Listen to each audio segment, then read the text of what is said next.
menghapus nama-nama Tuhan dari diri, jalan sunyi menuju ma'rifatul haq. Dalam menapaki jalan ma'rifatul haq, terdapat suatu metode kontemplatif yang sangat radikal, namun luar biasa mendalam maknanya, yakni dengan menghapus nama-nama Tuhan dari dalam diri untuk sementara waktu. Langkah ini bukanlah bentuk pengingkaran terhadap keberadaan Tuhan, bukan pula bentuk kekufuran sebagaimana yang dituduhkan oleh para ahli zahir, melainkan metode pembukaan hijab antara hamba dan Tuhan yang tertutup oleh nama-nama, simbol-simbol, dan pemahaman verbal. Dalam keseharian manusia mengenal Tuhan dengan berbagai nama, Ar-Rahman, Ar-Rahim, Al-Malik, Al-Quddus, dan sebagainya, sebagaimana disebut dalam firman-Nya dalam surah Al-A'raf ayat ke-180. Walillahil asmaul husna fad'uhu biha. Yang artinya, dan milik Allah lah nama-nama yang terbaik, maka bermohonlah kepadanya dengan menyebut nama-nama itu. Namun dalam jalan makrifat, nama-nama ini bukan untuk dijadikan sekat antara diri dan zat Allah, melainkan pintu gerbang awal untuk kemudian ditinggalkan dalam makna batiniah, agar hamba dapat menyaksikan zat di balik nama, menyadari wujudnya yang mutlak tanpa tersentuh oleh kata-kata dan kategori. Maka penghapusan nama-nama Tuhan dari dalam diri adalah proses menanggalkan simbol menuju esensi. Ketika seorang salik masih bergantung pada nama, pikirannya masih berada dalam wilayah dualitas. Ia menyembah yang dinamai, belum menyatu dengan yang menamai. Padahal, Allah Subhanahu wa Ta'ala tidak serupa dengan apapun sebagaimana firman-Nya dalam surah Asy-Syura ayat ke-11. Laisa kamitslihi syai'un wa huwa as-sami'ul basyur. Maka bagaimana mungkin zat yang tiada serupa dengan apapun itu bisa dijangkau oleh nama-nama yang disusun dari huruf-huruf fana? Maka salik dituntut untuk melampaui batasan kognitif itu. Dengan meniadakan semua nama dari benaknya, ia tidak sedang mengingkari nama-nama tersebut, tetapi sedang naik ke makam penyaksian, di mana nama-nama larut dalam kehadiran mutlak. Inilah makam fana, di mana hanya Allah yang nyata, tanpa nama, tanpa bentuk, tanpa perantara. Sebagaimana disebut dalam hadis qudsi, aku adalah perbendaharaan yang tersembunyi, lalu aku ingin dikenal, maka aku ciptakan makhluk. Ketika seorang salik meniadakan segala nama dari batinnya, ia sedang kembali ke keadaan perbendaharaan yang tersembunyi itu.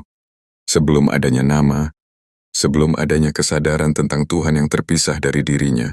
Ketika seorang salik menghapus nama-nama Tuhan dari dalam dirinya, sejatinya ia sedang menanggalkan segala bentuk pengetahuan konseptual tentang Tuhan. Di tahap ini, ia memasuki makam keheningan batin, di mana tidak ada lagi suara zikir yang bersuara, tidak ada lafaz yang terucap, bahkan tidak ada bayangan bentuk Tuhan yang dapat dibayangkan dalam akal. Ia memasuki makam keheningan ruhani, sebagaimana yang disabdakan oleh Rasulullah Shallallahu Alaihi Wasallam dalam hadis yang diriwayatkan oleh Abu Hurairah, Inna lillahi tisatan wa tisina isman man ahsaha dakhalal jannah. Artinya, sesungguhnya Allah memiliki 99 nama. Siapa yang menghafalnya maka ia akan masuk surga. Perhatikan, hadis ini menyebutkan menghafal, bukan sekadar melafazkan atau mengenal secara zahir. Dalam makrifat, menghafal berarti menyatu, menjelma menjadi nama itu sendiri.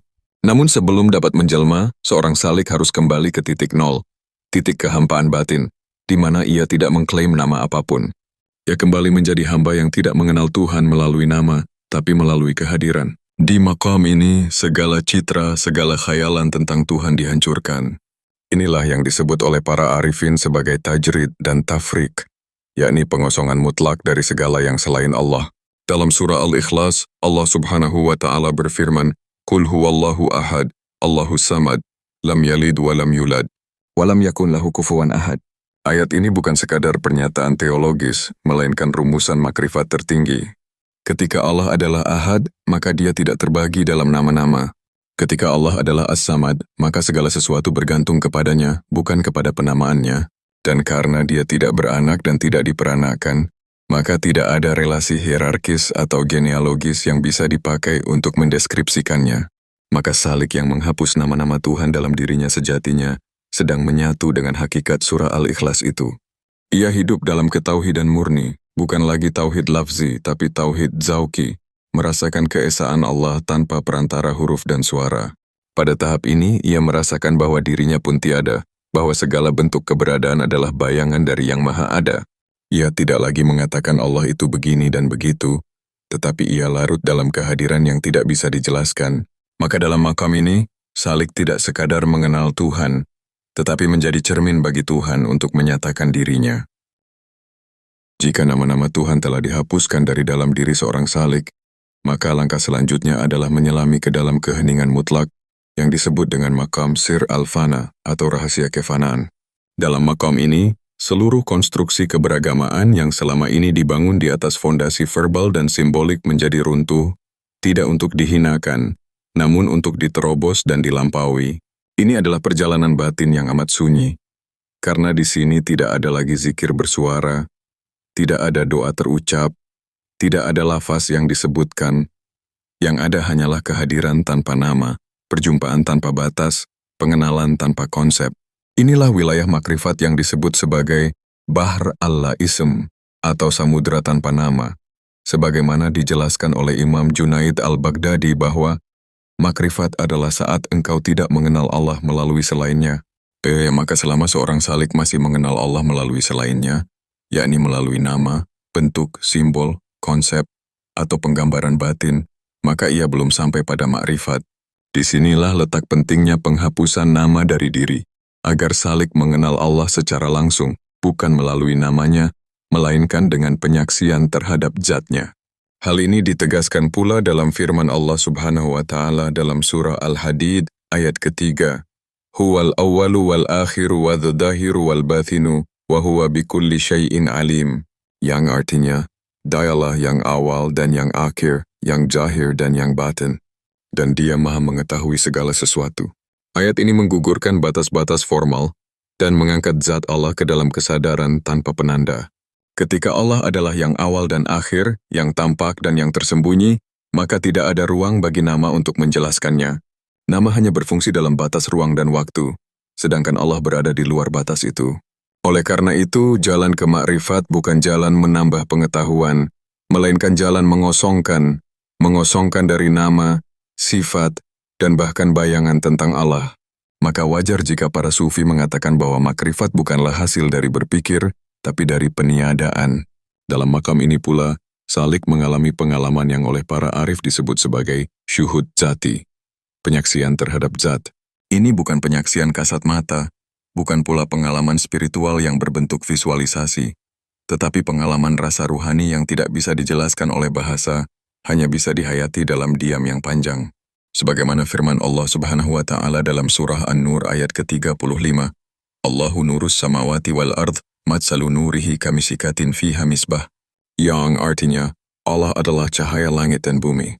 Perumpamaan cahayanya adalah seperti sebuah lubang yang tidak tembus, yang di dalamnya ada pelita.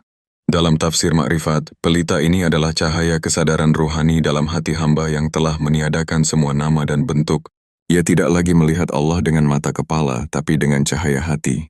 Dan hati yang sudah bersih dari semua nama adalah hati yang telah menjadi cermin tempat Allah menyatakan dirinya sendiri. Ini sebagaimana sabda Rasulullah Shallallahu Alaihi Wasallam dalam hadis Qudsi, tidak cukup langit dan bumi untukku, tapi cukup hati hambaku yang beriman. Maka hati yang bersih dari nama, dari sifat, dari konsep adalah ruang Allah. Di dalamnya tidak ada apapun selain Allah. Hamba yang sampai pada makam ini tidak lagi berkata, Tuhanku adalah Allah. Sebab itu masih menyisakan dualitas antara aku dan Allah. Ia juga tidak berkata aku adalah Allah, sebab itu bentuk kesesatan ego. Tapi ia berkata dengan diamnya, tiada yang tampak selain Allah. Sebagaimana kalimat La ilaha illallah tidak hanya berarti tiada Tuhan selain Allah secara lisan, tapi juga tiada wujud selain Allah secara zauq, rasa batin.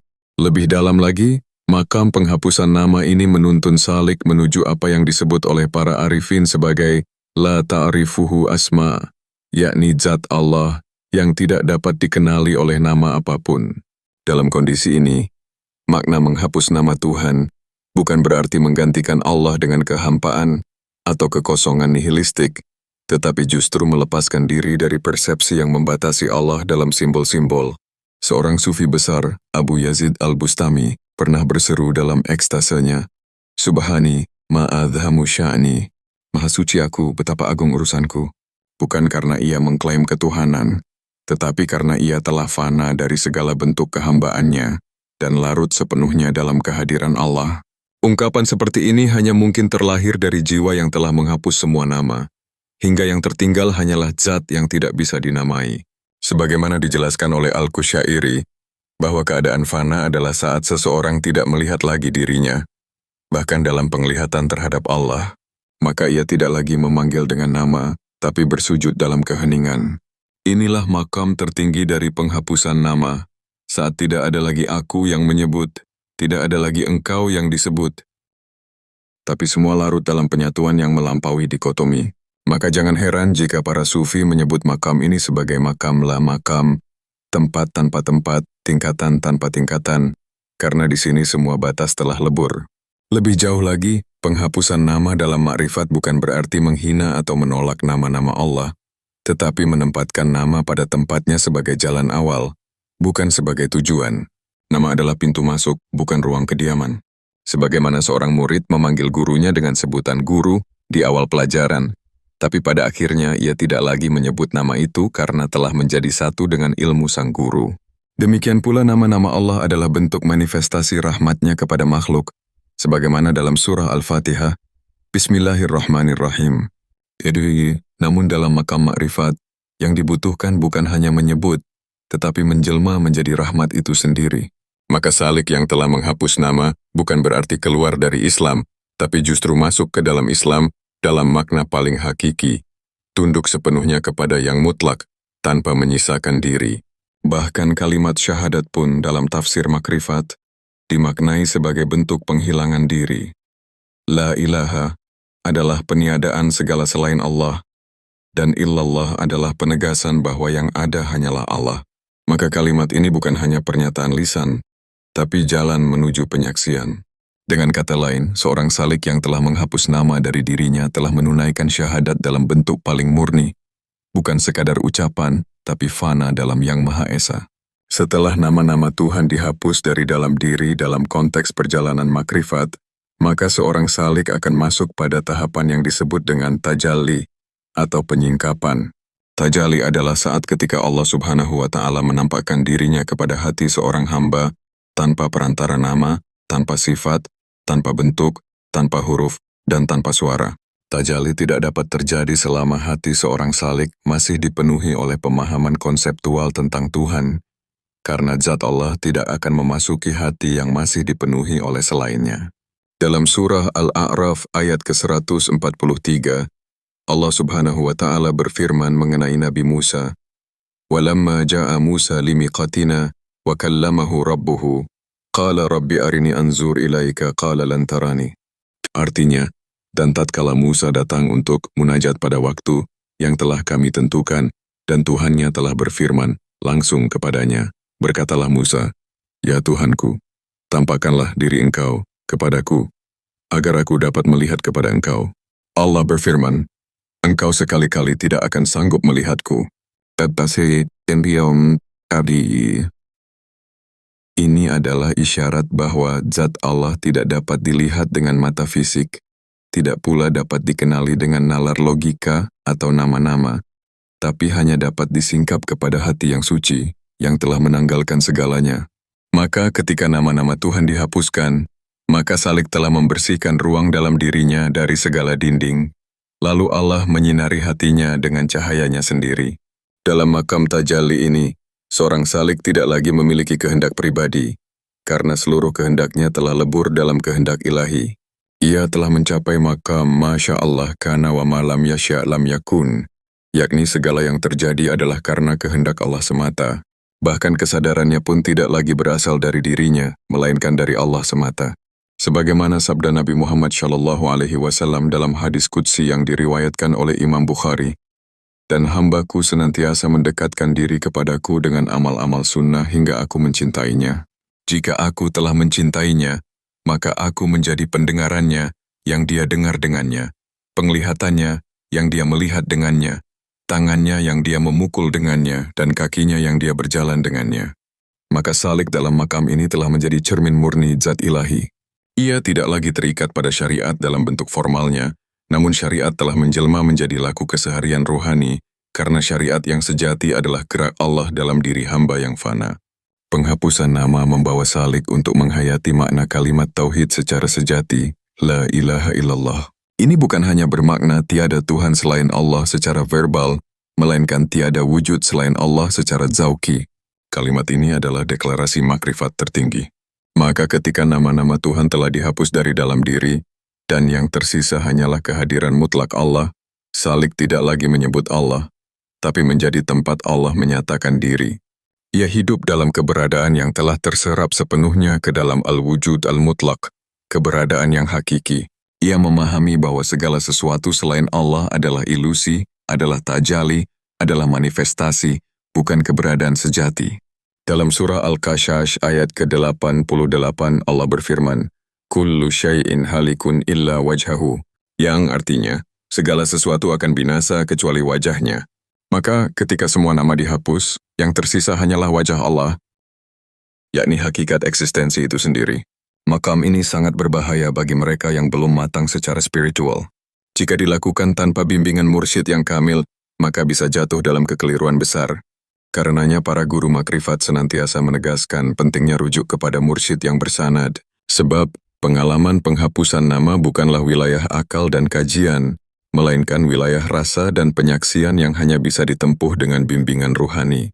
Dalam makom ini, salik bisa merasa dirinya menyatu dengan Allah, padahal bisa jadi ia sedang terjebak dalam ego spiritual yang halus. Maka mursyid diperlukan agar salik tidak tertipu oleh makam, dan tidak mengklaim makrifat ketika sesungguhnya ia baru sampai pada gerbangnya.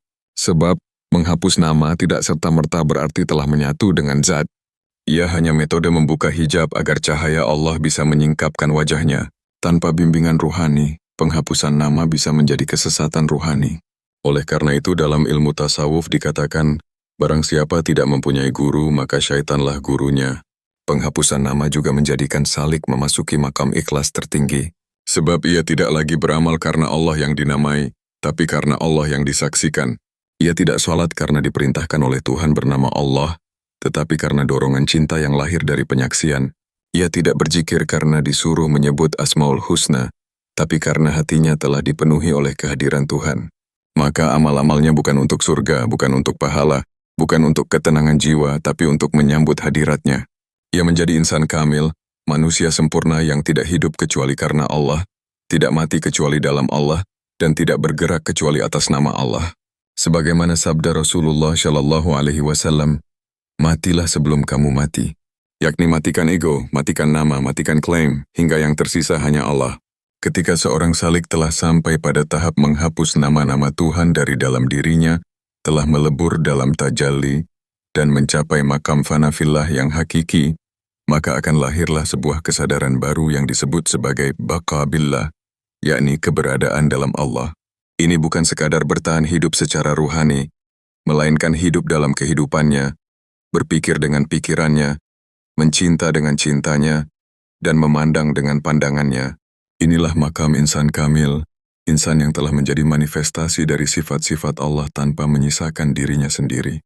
Dalam kondisi ini, segala gerak, diam, perkataan dan pikiran bukan lagi milik si hamba, tetapi menjadi milik zat yang mewujud di dalam dirinya. Sebagaimana Allah Subhanahu wa Ta'ala berfirman dalam surah Al-Baqarah ayat ke-257, Allahu waliyul ladzina amanu yukhrijuhum minadz zulumati ilan nur.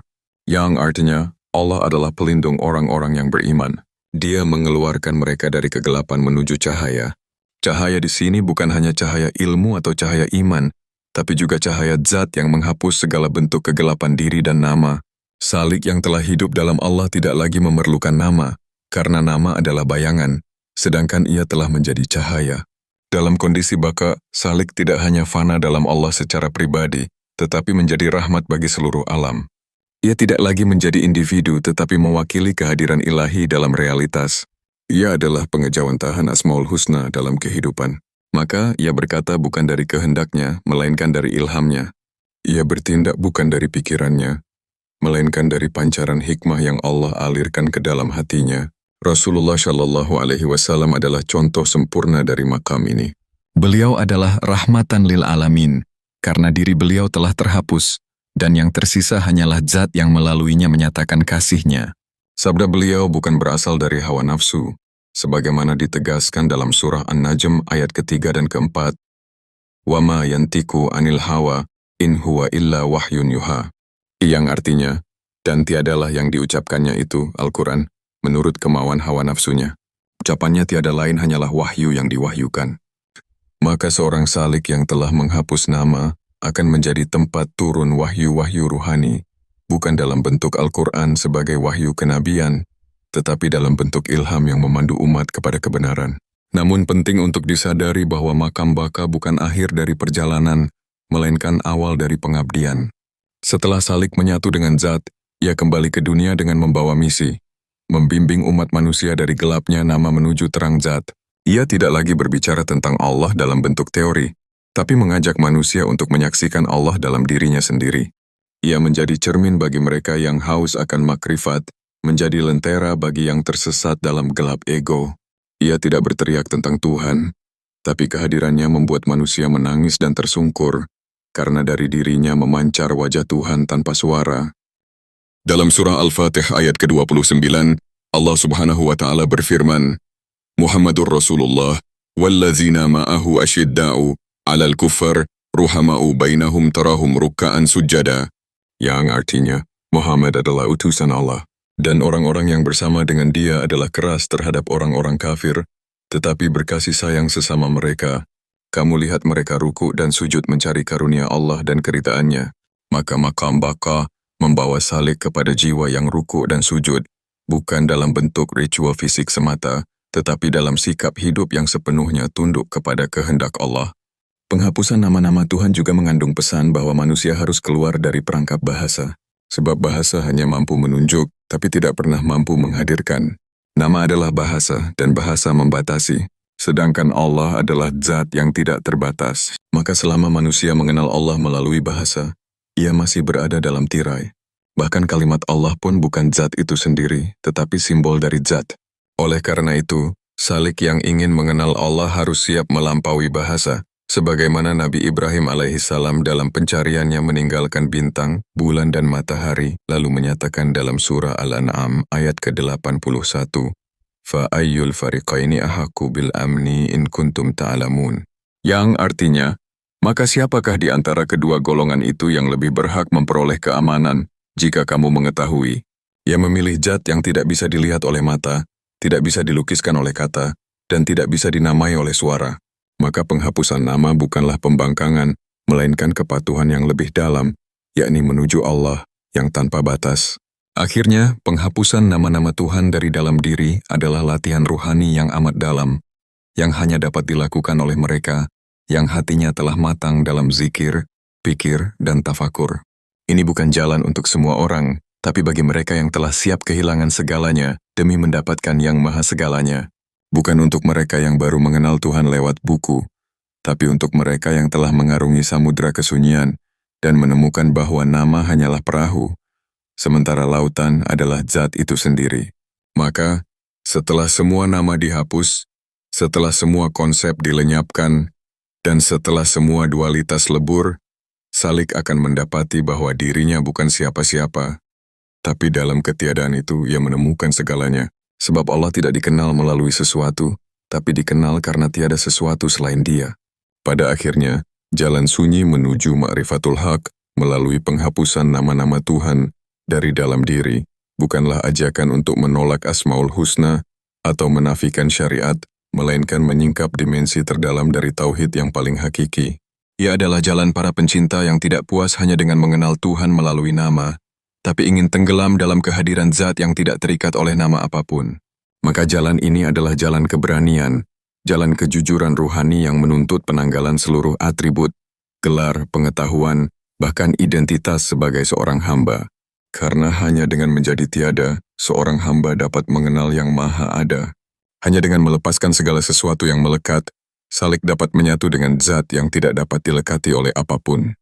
Inilah makna terdalam dari kalimat syahadat, La ilaha illallah, yang selama ini hanya terucap di lidah, kini menjadi napas ruhani dalam segala keadaan. Namun perlu diingat, jalan ini bukan untuk mereka yang belum mapan dalam syariat dan belum mantap dalam zikir. Tidak ada makam yang lebih tinggi yang dapat dicapai tanpa fondasi syariat yang kokoh dan adab yang lurus kepada guru mursyid. Maka sebelum seseorang menghapus nama-nama Tuhan dari dalam dirinya, ia harus terlebih dahulu mengenal Tuhan melalui nama-namanya, mencintainya melalui sifat-sifatnya, dan beramal karena perintahnya. Hanya setelah semua itu mendarah daging dan menjadi napas kehidupannya, barulah penghapusan nama menjadi jalan yang menyucikan dan menyingkapkan. Karena penghapusan nama bukan menolak Tuhan, tetapi menolak pemahaman terbatas manusia terhadap Tuhan, agar ruang hati menjadi lapang untuk penyaksian yang lebih tinggi, lebih murni, dan lebih dalam. Inilah jalan makrifat yang dititi oleh para arif billah, para wali yang tidak lagi memandang selain Allah, bahkan tidak lagi memandang pandangan itu sendiri.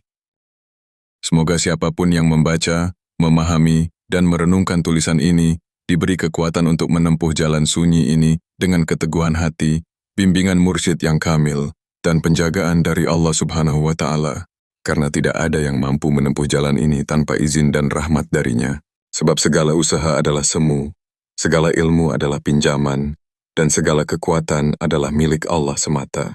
Maka berserah dirilah, dan izinkan Allah menuntunmu, bahkan ketika engkau merasa tidak layak untuk berjalan. Sebab kasih sayangnya melampaui pemahaman dan kasih sayangnya tidak akan pernah bertepi.